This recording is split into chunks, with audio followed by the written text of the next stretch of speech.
Hi, everybody. Happy Monday. I'm First Warn 5 Meteorologist Warren Sears. Ooh, it was a tough start to the morning. It was tough to get out of bed. I'm sure a lot of you felt the same way. Really cold conditions this morning.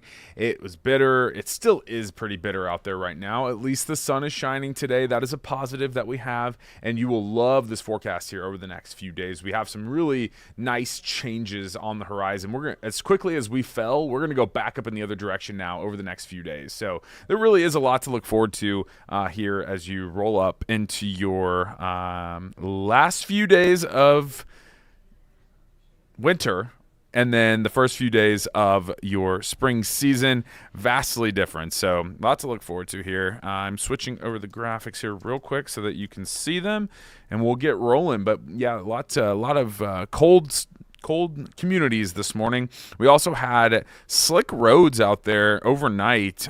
We had what's called flash freezing. If you noticed yesterday, that snow that fell, it was real wet snow, and it didn't stick well to the roads, but the grassy surfaces are able to cool down a lot quicker, and the accumulation happened in a lot of those grassy and elevated surfaces, but the roads were just wet. Well, what happened is we cooled so fast, the ground didn't even really dry, and that wet road basically just refroze. A lot of the sidewalks and parking lots, when I woke up this morning and was walking out, parking lots were slick. So the sun right now, even though we're still well below freezing, the sun is going to help melt a lot of that away. But as you're out today, one thing just to note, we do have, like, if you see anything that looks wet on the roads, it's probably still pretty slick. And so that's a way that you can tell the darker colors, if it looks wet, might have some slick spots still. But generally, the messaging here is the first warn weather day that we had in place this morning has been dropped, and that means conditions are slowly but surely improving, especially on the roads. The wind, it's still elevated. It's dying down a bit as the day goes on,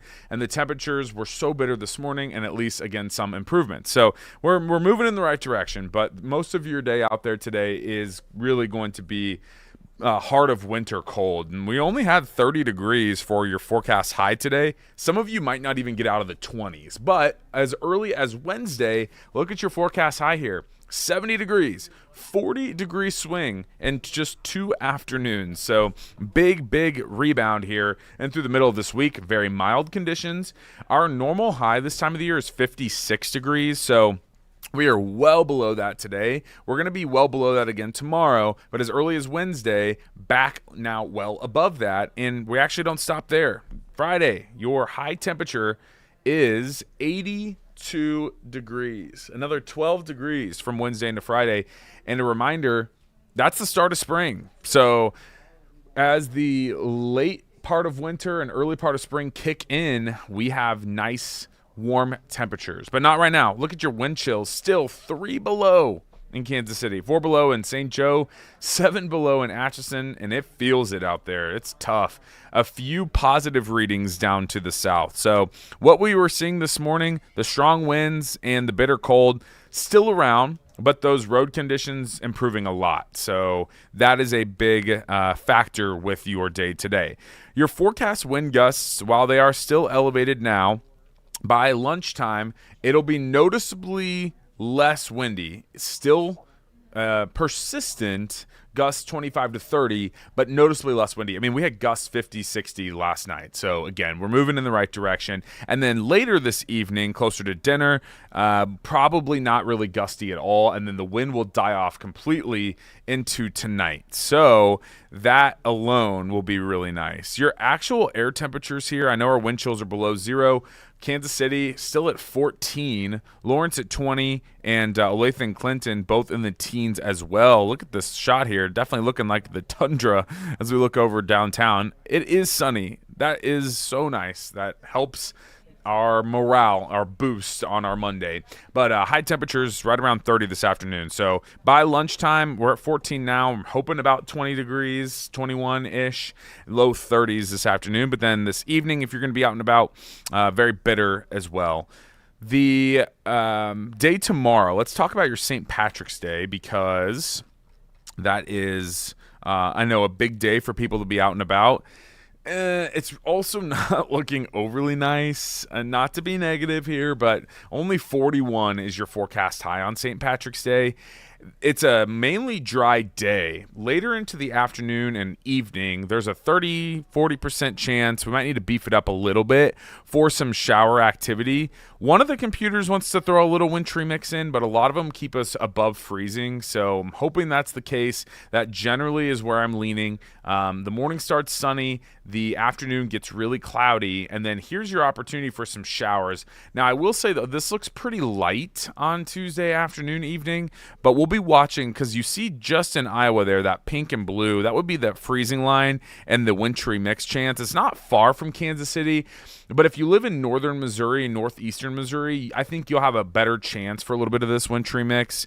So most of the impact's probably more to the east, but we'll still keep the chance into the mid-late part of the evening for some of those showers here locally. So definitely watching this for you. We do think at this time minimal impacts with your Tuesday afternoon, evening, but still some spotty showers out there. So right now, 30% confidence. We might need to beef that up a little bit, but I don't think we'll go as far to say a first warn for tomorrow. Generally, again, the big story once you get through tomorrow is the warm afternoons moving ahead. So we'll go from well below normal today. And not just us. Look at this. The whole central U.S., that front that came in yesterday, it swept all the way through Texas and down into the Gulf states. So now we're all about 20 to 25 degrees below normal. It was really cold up in the upper Midwest. They had significant snow yesterday. I know a lot of the airports up there, especially MSP, completely impacted. They barely had flights in and out. I know Chicago had some issues all through Wisconsin, and so it was a mess up in that direction. Thankfully, we were able to get through this with just about an inch of snow here at the airport. So we'll go from well below normal to now Wednesday and beyond well above normal. We're now talking 25 to 30 degrees warmer than normal. This is a massive swing in these temperatures this week. It will probably be kind of hard on your body, honestly, if you're one that feels the aches and pains from the big swings. We've got another really big swing here this week. So 30 today, 82 by Friday afternoon. That is a humongous change in those conditions. But even from 30 to 70 on Wednesday, that's a huge swing as well. So just 2 afternoons, we're going to swing 40 degrees here for some much warmer air. And this pattern, I think, at this time, looks to come in and stick around for at least 5 or 6 days and into early next week as well. So that means the upcoming weekend does look really comfortable. And I'll show you the 7-day forecast here because I know it's Monday, but I think a lot of you probably already looking forward to the weekend. No harm in that. You got 76 on Thursday, 82 on Friday, 82 on Saturday, and 75 on Sunday. All of those days at this time look dry. We look to be mostly sunny. Spring officially begins on Friday with 82 degrees. So really awesome changes back later this week. So hold on. We're almost there. But tonight and into tomorrow morning, it's down to 15. So we got some bitter temps today and tomorrow. Tomorrow afternoon looks a little bit better. And then by the time you get into your Wednesday afternoon, I mean, significantly different around the region. So lots to look forward to. You got it. Almost there. This could be the last big push of winter. We'll see. Technically, again, it is still winter through Thursday, but it is definitely going to feel more like spring as the actual spring season kicks off. So happy to bring some good news here for you. That is your latest weather update. I'm going to send it to a quick break, and Taylor will be right back. We'll have another weather update here in probably, 20-ish minutes. We'll see you soon.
Thank you for staying with us here on KCTV 5 Plus. Taylor Johnson here to bring you your news headlines of the day.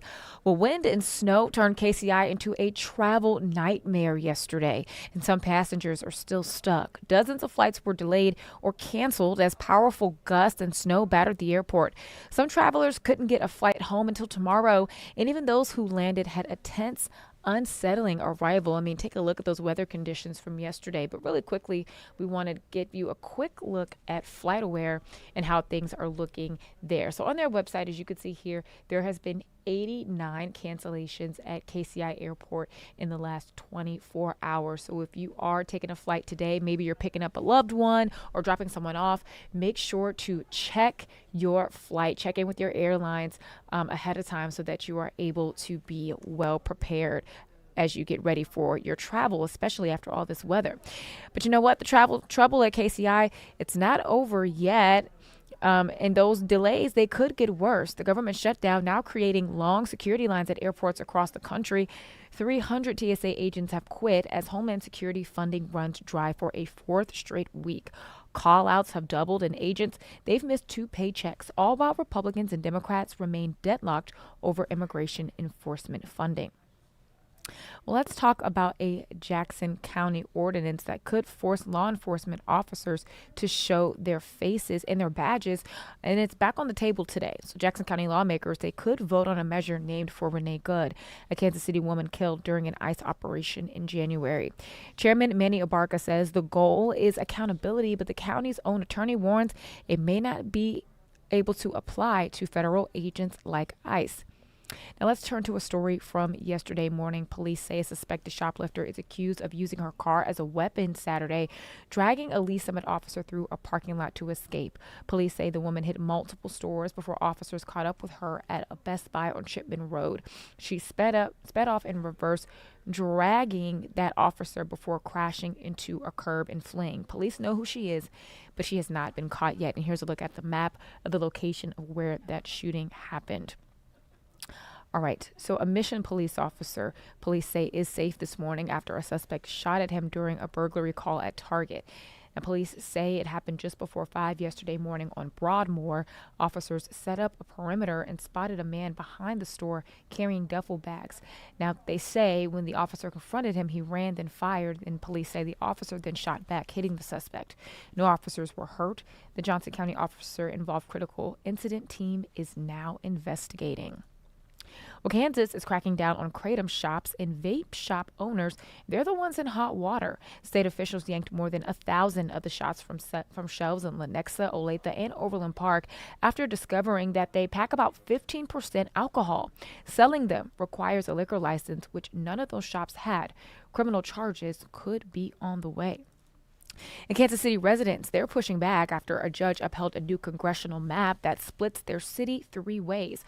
The ruling came last week, rejecting 2 separate legal challenges that argued the map dilutes minority voting power ahead of the 2026 elections. Now, most of Kansas City under the old map sat under the same district, but now that has been shifted into 3. So the city has a shift that analysts say could send an additional Republican to Washington. So here's a look at the old map and the new map that's in effect now. And people living in those newly drawn districts say the change isn't right and that they want their voices heard. All right, so another one of our big stories for today is March Madness. That is coming up soon. And so to get you ready for that bracket that you need to prepare for, hopefully you can maybe get through it without breaking it, which is something, though, that we hear is nearly impossible. Our Gabby Luma has all the details and the tips that you need. It may look difficult, but I am here to tell you it really isn't. Filling out your bracket is all about strategy, but also approaching it coolly and calmly. First, get your bracket online. That's your best bet of using the NCAA official bracket. Now, next, look at the teams. Those 1 seeds are your top ranked teams, but don't underestimate those lower seeded teams. Now it's time to make your picks. After the first round, only 32 teams will move on. Pick the team you think has the best chance of of winning, but don't sleep on those upsets. The tournament then goes to 16 teams, then to 8, then the Final Four, and of course the championship. If you're competing against other brackets in a group, remember that you get more points for having winners in those later rounds. And my best piece of advice here really would be go with your gut and do not pick all of those 1 seeds to win it all. Last year was the only second time all 4 1 seeds were in the Final Four. Even crazier, there have never been more than 2 1 seeds in back-to-back Final Fours. Now, how are that for some stats? Well, happy bracket filling out and hopefully not bracket busting, Kansas City. Yes, best wishes to everyone who is filling out a bracket right now. So we're going to continue to keep you covered on just how things are going to be looking as we get ready to go into the NCAA tournament, which starts tomorrow. All right, so with that being said, Kansas, the Jayhawks, they are a 4 seed heading to San Diego, and they are playing close to home, by the way. Well, actually, no, they're playing in California. On the Lancers' home turf, so they are playing California Baptist. KCTV5's Neil Jones has more from Allen Fieldhouse this morning. Well, the Jayhawks draw what looks to be an easier first-round opponent. A gauntlet of good teams and great coaches possibly awaits. You got the #1 overall seed. You've got UConn that was on the 1 line just up until yesterday. And then you have Michigan State. Whew. You know, as a 3. So, yeah, I think it's hard. Now, while KU has stumbled a bit down the stretch against the toughest league in basketball, the coach does feel good about his team. I like our team. Are we on a serious roll that you could say momentum it's rolling down the mountain and we're just gaining steam? I don't feel that. But I also know what a win in the NCAA tournament automatically does for you from a momentum standpoint and everything. So I don't think we're much different than anybody else in the tournament right now, to be honest.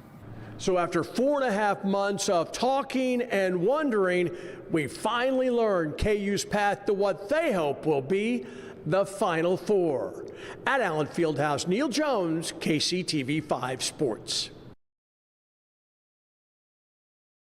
Forget the bubble talk. The Missouri Tigers are in the NCAA tournament, and they're playing extremely close to home. Head coach Dennis Gates says his team is ready for their trip to the big dance. At this point, everybody's 0-0. There is no record in the tournament. There will be Cinderellas. Sure, you got some rankings and seeds.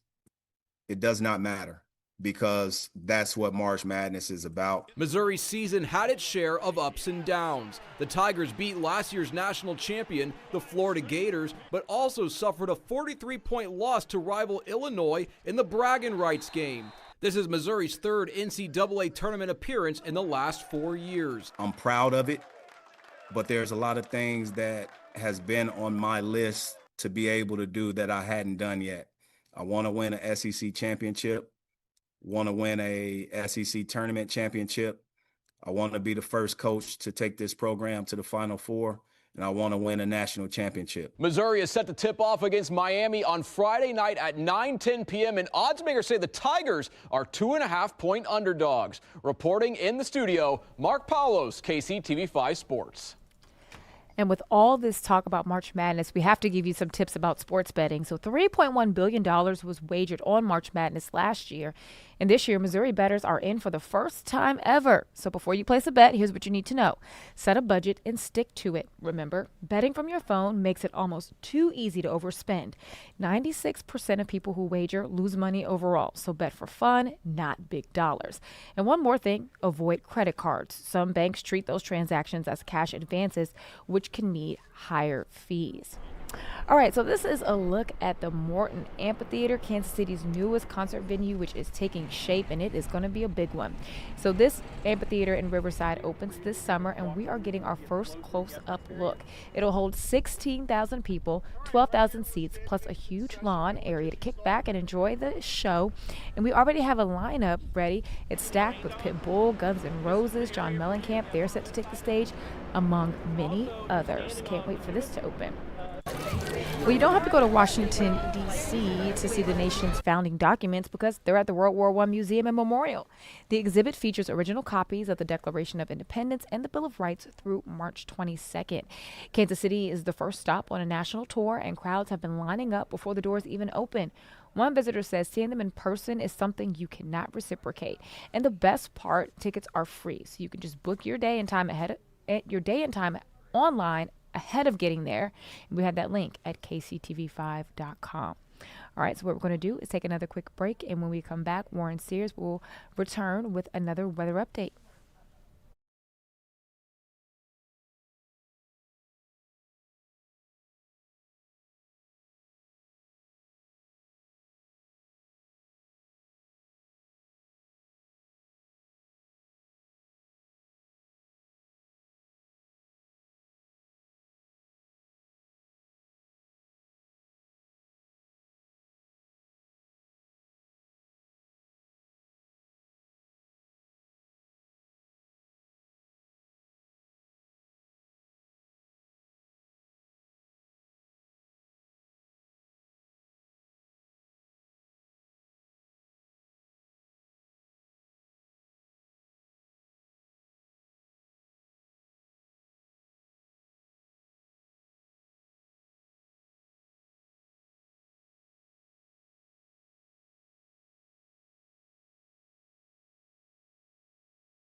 Hey, I'm Meteorologist Warren Sears, back for another update here as we get into the later part of your morning. It is still cold since the last time we talked. It's only warmed a few degrees in like 20 minutes. So at least we're moving in the right direction, but I would expect your entirety of your Monday, it's going to stay cold. It feels like the heart of winter out there. High temperatures only near 30 today.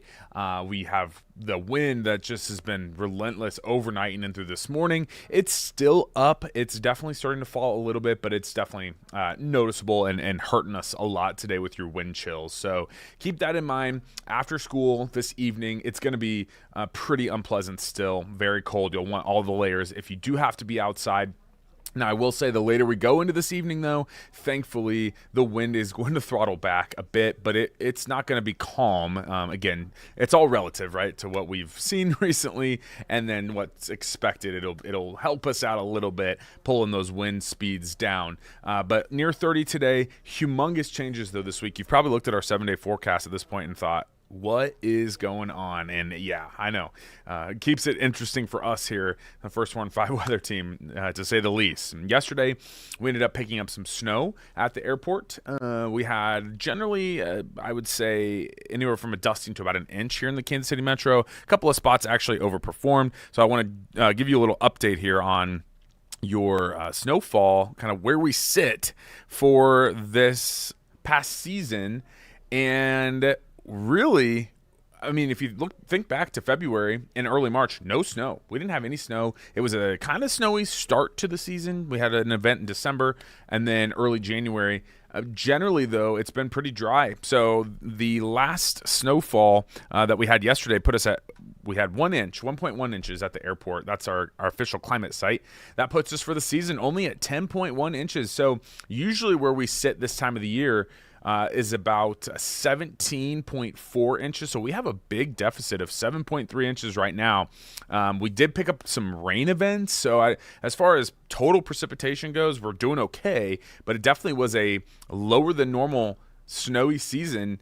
And we'll see. We might be able to pick something up in the next few weeks or maybe in the next month. You know, there's sometimes a sneaky little spring snow, but I would be shocked if it is anything substantial. So I think we're going to end this season below normal with that snowfall. And again, 10.1 inches right now is where we're sitting.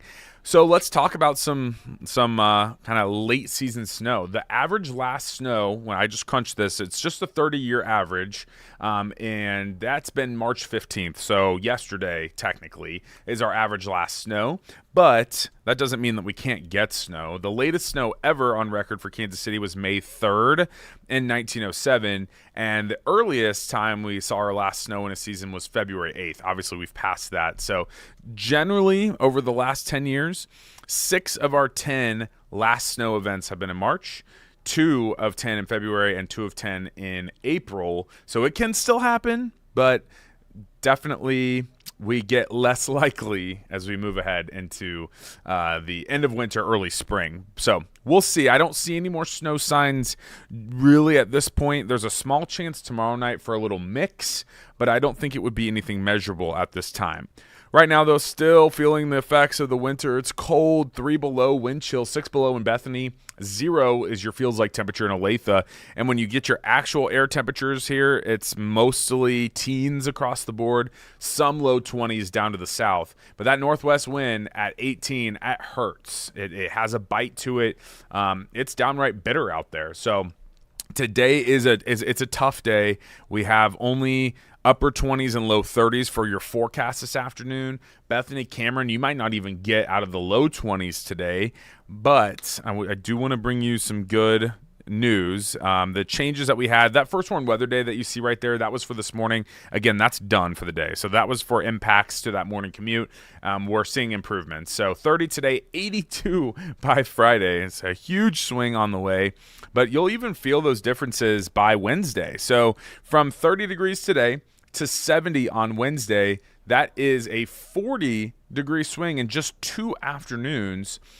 Chief Meteorologist Luke Doris is actually crunching some numbers right now, and this should be near record for a 2-day swing and warming and a warming trend. We've done it before falling with a front, but as far as your warming pattern goes, 40 degrees in 2 days, I mean, that's significant, and it definitely sits, if not at the top, in the top few spots for the biggest swings in the positive direction we've had in that short of a time frame. So pretty interesting stuff. I know that it's very dramatic, but I feel like that's just what we do around here. Dramatic weather is the name of the game always. The front yesterday brought us from the 60s in the morning to the low 30s in the afternoon, evening time frame. So today, that front, I mean, it cleared through. It brought some cold air, not just to Kansas and Missouri. Look at this. Anywhere you see blue is basically impacted by that front. It swept all the way down into the Gulf. And so all those states to the south, everyone in that dark blue shade, 20 to 25 degrees below normal today. But watch how fast that leaves. By Wednesday, Thursday, and Friday, a much warmer air mass is setting into the region here. And now we're going to go 20, 25, even 30 degrees above normal for the end of this week as we trend back to the low 80s. Funny enough, first day of spring is Friday, and that's when we're going those low 80s. So it's significantly warmer even as we wrap up winter for the last 3 days. 2 days, I should say. Wednesday and Thursday, the last 2 days of winter, are going to be in the 70s. And then Friday and Saturday, the first 2 days of spring, low 80s out there. Now, I do want to walk you through. I don't want to overshadow tomorrow because tomorrow's not going to be nice. Tomorrow, only a high of 41. Now, I will say with tomorrow also, the morning will be in the teens. So it's a cold day tomorrow again, well below normal for St. Patrick's Day. I know we have a lot of events. We've got the parade going on in Westport. You'll want a lot of layers tomorrow for anything that you're doing outside. Hopefully you have some green long sleeves and sweatshirts and jackets because you definitely will need it. We are expecting a small chance in the afternoon, about a 30 to 40% confidence for some snow, rain showers mostly. Some snow could mix in as just a little wintry mix. Generally, though, not concerned about any extra accumulation or anything like that. But I just want to walk you through what some of our computers are suggesting. Clear overnight, clear to start the day Tuesday. Some high clouds start to float in. Clouds definitely thicken up later in the day. And here's your opportunity for some rain. We do think we'll be well above freezing by Tuesday afternoon, but still some rain showers on the table, especially across northern and central Missouri. Some of those, though, skirting the Kansas City metro, and then eventually at some point tomorrow evening as we get cooler again, the rain snow line looks to be more to the northeast across northern and northeastern Missouri into the late part of the day on Tuesday. So that could give us a little wintry mix. Not very confident in that getting to the metro. That's something we'll watch for. So a couple of actual rain showers still on the table for the second half of the day, mainly into the evening on your Tuesday. After that, though, look at your awesome temperatures from 30 to 70 in 2 days, then to 82 on Friday. Friday afternoon, outdoor plans look great. So anything that you want to do for the upcoming weekend, I would already start planning it. It looks awesome. Maybe get some reservations on a patio or something. 82 Saturday, 75 Sunday. Got the green light there. So outdoor plans this upcoming weekend, really solid. That is a look at your latest forecast. I am doing the noon show today, so I'll see you in about 30 minutes. Sending it to a quick break, and Taylor will be right back.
If you think Kansas is just flat fields and wheat, you have not been to Wilson. So this is nestled along the Post-Racine Byway.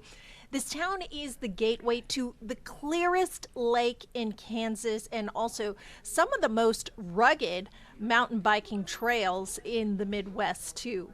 So that is where we're going for today's virtual trip for Destination Heartland. I'm Sharon Chen with KCTV5 News. All right, so Wilson, Kansas. It is also the Czech capital of Kansas. So right now I'm going to go ahead and bring in Melinda Merrill, and Melinda is president of the board of Wilson Tourism Hub. Thanks for joining us here today, Melinda.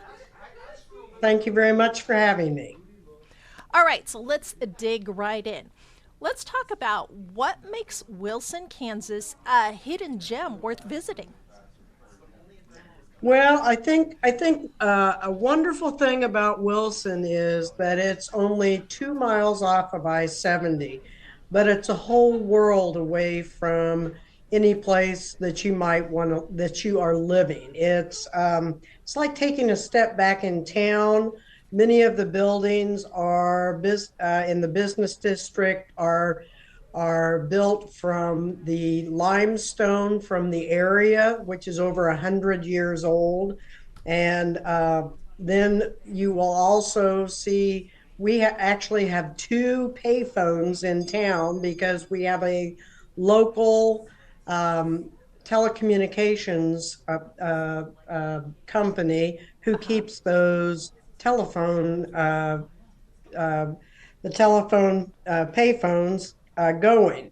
And in addition to coming into this historical town that has been here since starting probably in 1864, we are surrounded by the beautiful hills of the area. We have gorgeous local hiking. We are on a major bird migratory path. We have a beautiful lake, as you mentioned, that is one of the clearest in the state.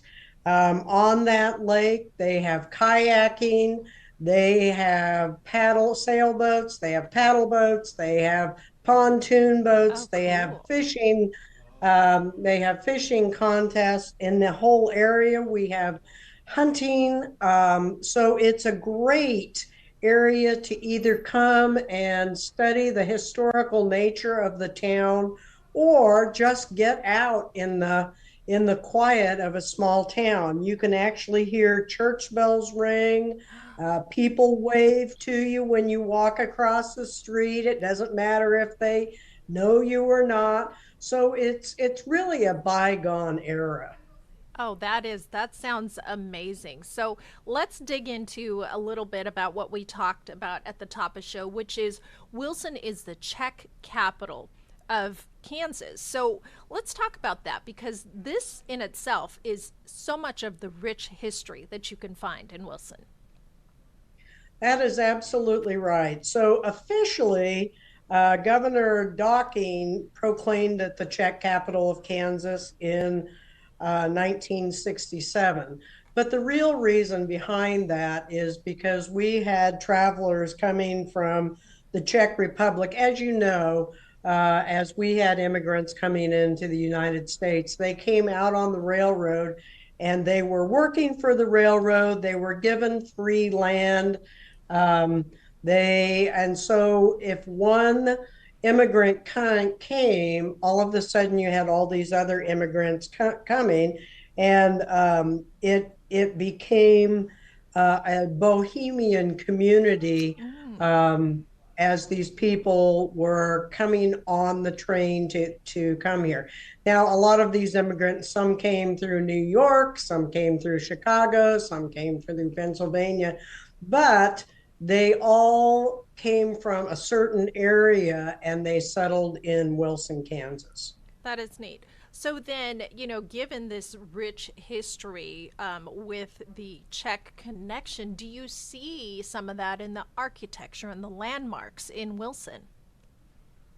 Well, I would say of course, we have the world's largest Czech egg, Yeah, which we can talk about that in a little bit yeah. because I think that's really indicates the area. But I can remember we have interviews with some of the older members of the community who told us how those limestone logs were raised to make these buildings. Oh, wow. And it was done by a horse and one man. One of the buildings in particular, the Czech Opera House, was a takeoff on the Opera House that they were bringing from the Czech Republic, and they wanted to recreate what they had there, the operas, the shows, something they called sokals, which are it's a gymnasium, and they would do competitions with the other sokals in the area. So yes, you could see that was all part of you have to use what is there to make your buildings, and the stone is definitely what was there to make the buildings. The people who came out weren't necessarily stone masons or any of that, but they quickly learned the agriculture. They quickly learned how to make the buildings. We're not a wooded area. So what you make buildings with is going to be the stone. And there are quarries all over that area that they pulled the stone in from. So then, can you tour some of these buildings that were made of limestone there in town? Oh my goodness, yes. You can tour, well, you tour them. I mean, so in 1899, the Midland Railroad Hotel, which is a stone building, was made. It was in response to the railroad coming through. It had, it was a boarding house, it was a hotel, it was a place where the salesman would come and show their samples. And it also is an incredible example of architecture from that time period. It did burn once, but they rebuilt it. It's been renovated now. It's a working hotel with two restaurants, 28 rooms. You can go in that. You can sit in the parlor. You can enjoy yourself. Across the railroad tracks, we have the Czech Opera House, which did burn down at one point in time, but is amazing because you can walk into that building and you can see the way the inside of how that stone all fits together. And then you walk down to two buildings, and there's what used to be the recreation. Well, actually, in the early 1900s, they had a second floor that was completely open, and they showcased tractors. And then they had a restaurant on the first floor. And you can walk in that building, you can see exactly the way those structures were made. You can, the entire town is amazing because you can see the way the stone was built. We have kiosks in front of all the historical buildings that actually say what the building was, what it became. We have a bank building there from the early 1900s. We have a gorgeous Catholic church, a gorgeous Presbyterian church, a gorgeous Methodist church that were all built out of stone, which are all still functioning. And people can go and they can either go to church there or they can just visit, whatever they'd like to do. But yes, you definitely can see how those massive buildings were built. Oh, wow. And I bet that architecture is just beautiful too. That is so interesting. On top of what we've already talked about, which we've already talked about so much there in Wilson, let's talk about the big attractions in town. And one of them we talked about is the clearest lake in Kansas. Tell me about this. Well, the Lake Wilson is a beautiful lake. It has swimming beaches. It has a marina. There are many fishing competitions on there. You see water skiing on there. You see kayaks. You see sailboats. It's a beautiful lake and very well used. People like to come there are parks all the way around it. So you can either tent camp, you can pull up your RV, whatever the case may be. And then what's perfect is then you can go back into town. You can, if you don't want to cook over the fire, you can cook, you can go to the hotel and have dinner. You can go see the largest world's check egg in downtown Wilson. We have a snack shack there that has lots of hamburgers and stuff that you can go and visit.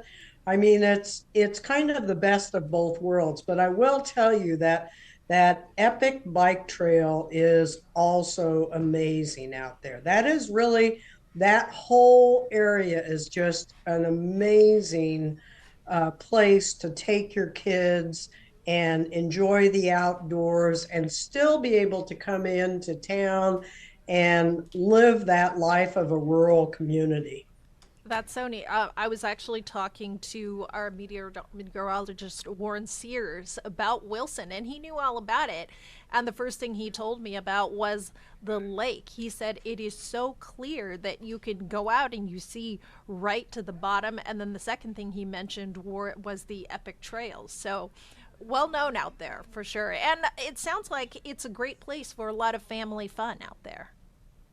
It is a lot of family fun, and not very far away, the other direction on I-70 is the Cheyenne Bottoms, where we have migratory birds actually going over Lake Wilson, going over Wilson, You see in the spring and the fall huge flocks of migratory birds, of herons, of pelicans, of seagulls. It is truly amazing.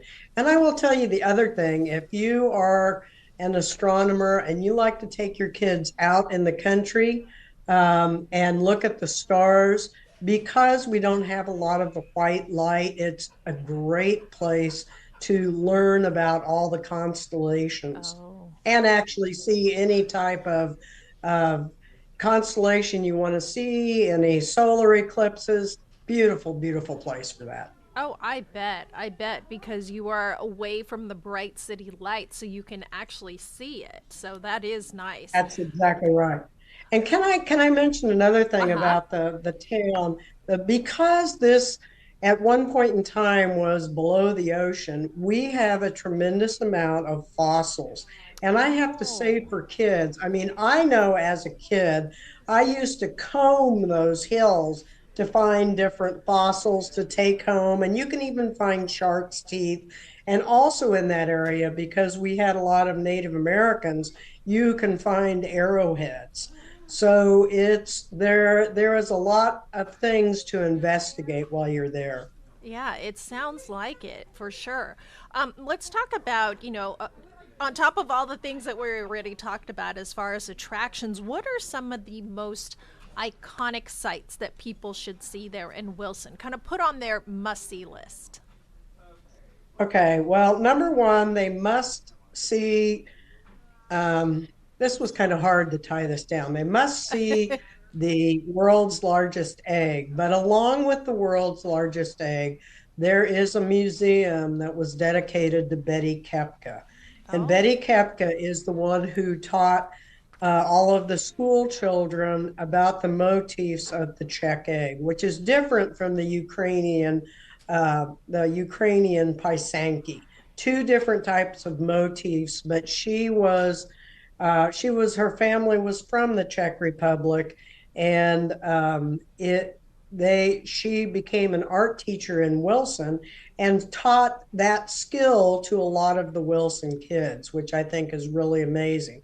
And there is a museum that's dedicated to her that I think is incredible Neat. to see after you see that egg, so that you kind of understand what that is.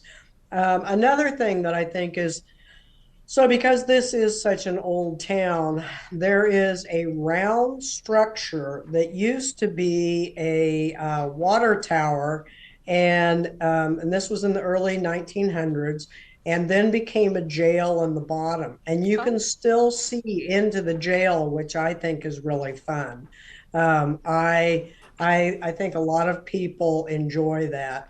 And I would be neglect if I didn't mention the Midland Railroad Hotel, because that is a fully functioning stone building with a restaurant. And we have a 1907 barn that sits next to it that we use for meetings. And the fascinating thing about that is the barn used to be in the parking lot behind where it is now, because Wilson used to have a racetrack, and that used to be Oh. a stud barn for the harness horses. And then when that was no longer going, a farmer moved it out in the country.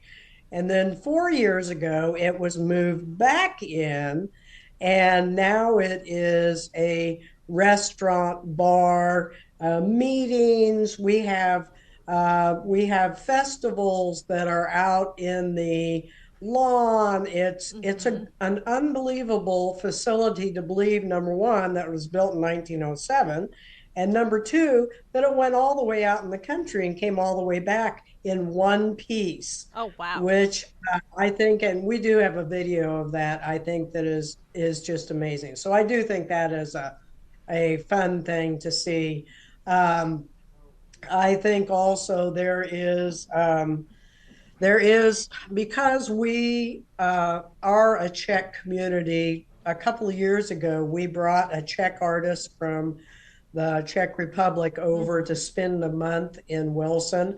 A um, limestone table that is outside the hotel, but he also painted a mural using the motif, the village motifs from his Czech Republic home on a barn as you come into town. I think that's just an incredible thing to see because it's the same type of images that you see on a lot of the Czech ware that comes to this country. That's so neat. And you know what is so neat about this is it seems like there's such an appreciation for art there because of, the Czech egg and the murals and everything. We still have so much to talk about in Wilson, but what we want to do right now is just take a quick break and then we will be back with more on Wilson and Melinda. So stay tuned to Destination Heartland.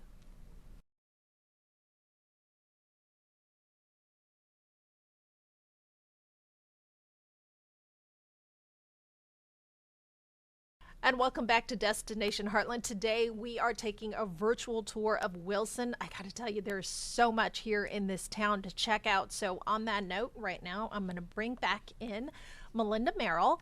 Okay, Melinda, so right before we went to break, we were talking about big attractions. And one of the main attractions in town are the museums. There's so many great museums in Wilson. There really are. We have the Wilson Heritage Museum, which not only follows our ancestors, but also follows the development of the community and where we're going. It's a great. They've done a beautiful job of collecting things that will express what Wilson is about. And then we have the Betty Kepka Museum, which is a museum that is it's a comprehensive collection of her paintings. We have about 300 of her Czech eggs. Then we have costumes. In addition to that, we have the Jellison Museum, which is an exhibition that we did with the University of Kansas. And Arthur Jellison was a photographer in the 30s and 40s, and University of Kansas was kind enough to give us a lot of the photographs that were from our area, which we then were able to turn into an exhibit. And now we are doing his 16 millimeter film so that people can see that time period and the development of the dam and all of that, which I think is really an amazing thing to see. Yeah, that is really cool. And after seeing all there is in town, which there's a lot from all the different historical perspectives and museums and the lake, people will get hungry. And there's going to be a great food scene in Wilson, too. There is a good food scene in Wilson. The snack shack, I think, everybody thinks of a snack shack as just a place to go get a burger, but the fact is that they do homemade meals there too. And a lot of times they will do different Czech meals that are made by the cook that is there. It kind of Czech meals. I don't know how many people have been to the Czech Republic, but you've got schnitzel, you've got pork loin, you've got, of course, mashed potatoes and red cabbage, sauerkraut. Those are all things that are extremely well liked as part of the Czech food. The hotel, and during the Czech Fest, which is in July, the senior center, the Catholic Church, the Lutheran Church, the hotel, we all do complete Czech meals so that people can really sit back and enjoy everything that they anticipate as that Eastern Slavic fare. It's great. They love it. And it's a great family thing. Oh my gosh, that sounds amazing, because I was going to ask you, which was, what is the Wilson specialty? Well, obviously it's the Czech fare. I always ask this question too. If somebody were to come to Wilson to visit, are there those local favorites that the visitors may not necessarily know about? Well, I'm going to say the local favorites are the festivals. Because so what not everybody knows. Okay, so we have three festivals. The first Uh-huh. one that is the first weekend in May is the Paper Moon Festival. And a lot of people don't know that the Paper Moon was filmed in the hotel and filmed all over the city of Wilson. And so when we do the Paper Moon Festival, we do fried chicken and homemade pie all weekend long. And we show the Paper Moon movie. We bring in a swing band Oh, wow. with a oh yeah with dancers, and the dancers are there to teach everybody how to dance to the swing band. And in addition to that, we have a stick horse race for the kids. We have an ice cream social. We have a vintage market. It's really a fun weekend. Oh, and the one thing that is really cool, because this is our fourth year for doing it. Uh-huh. We bring in a theater group that goes around to all the different spots in Wilson and reenacts the that particular scene that was in Paper Moon. Oh, So that's probably, a lot of people know about that, but not the people that should, because it's a lot of fun.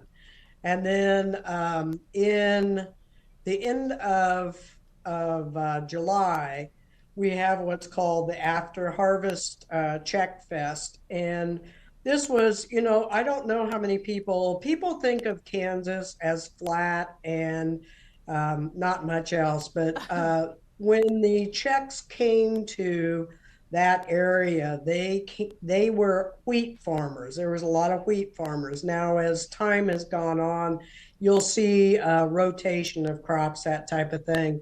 But wheat is normally harvested in July, and so there would be a big after harvest festival, and it then became the Czech Festival, because oh, we have the most incredible group of kids. I think we get up to 40 kids at a time oh, wow. that have Czech.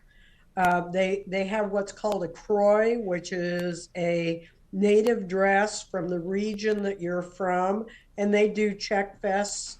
They do dances at Czech Fest, but they also do them at the state fair. They go to different events and do their Czech dancing, and it's from like 3 to teenage age, and Oh, it is fabulous. It is so much fun. But the Czech Fest, we have polka bands, we have dancing, and like I mentioned, everybody is making Czech food. We have a big parade, so it ends up being just a wonderful time. We have a carnival, a wonderful time for the kids, a wonderful time for the parents, a wonderful time to spend together with everyone. So that is a great thing. I will say that we have a splash park and playgrounds and all that kind of stuff that I hate to say, but sometimes those are hard to find. yeah. And so in the summertime, from Memorial Day to Labor Day, anybody can come in and use all of those, which I think is a great deal. I can remember traveling as a kid. We used to stop in small towns and have a picnic. What a perfect place to do it. I Yeah. mean, and your kids can cool off in the splash park. It's great. Yeah. So let me mention the last festival, which is we do a blues festival Oh, it's the third week in September, and that is really amazing. We have been so lucky. Our headliner this year is up for a Grammy. We're real proud of him. It's the second year. And then we're doing a master class in blues guitar, and so we're really trying to expand it out. And it's outside. We have a great outside stage, and people can bring their lawn chairs. And again, it just is a fun family time because everybody gets to run around. They're not pinned into a stadium, or don't have to sit next to somebody. They can sit, if the kids want to go over and play with the chickens and behind the hotel, they can go play with the chickens. It's a safe neighborhood and everybody gets to run around and have a great time. A true community event. I do love that. Exactly. And through all the festivals, and even in town for that matter, recognizing this Czech heritage, can you find souvenirs for that? I imagine, would you be able Oh, to get like a Czech absolutely. egg? So we have something called the Kansas Originals, and they do specialize in products from Kansas, but they have Czech eggs there, they have Czech food there, they have kolaches there. Um, they have artists who specialize in Czech motifs. So it's really one of our premier gift shops, to find things that you can take home to remind you of our Czech heritage and of the rural experience, which I think is fun. They've got an artist there that takes old farm implement equipment and makes sculpture, and he does a beautiful job. Absolutely, it is so much fun. He'll do chickens, he'll do tractors. I mean, it really is. And then you start looking at what he made them out of, and it's just amazing. So we do have a lot of art in town, and both Kansas Originals and the Midland Mercantile promote the art from the area, which I think is really important. I love that. And I always ask this question too, which I've been told is the hardest question of all, which is what is the best time of year to come visit Wilson? Not January. Can we Not just, we'll January. start with that. Not Okay. January. We just never know what's going to happen in January. I would say in May it is gorgeous Uh-huh. because all of the wildflowers are coming out, and that is a really, really special time. And then the nice thing about the summer is it's hot, but you have the lake, you can go swimming. It's amazing. But I would have to say my very, very, very favorite time would be the fall when the native grasses, when they start turning that rust color, and you drive by those pastures and you see these amazing rusts and reds and deep purples. I mean, it is truly a gorgeous time to be there. Yeah, that sounds awesome.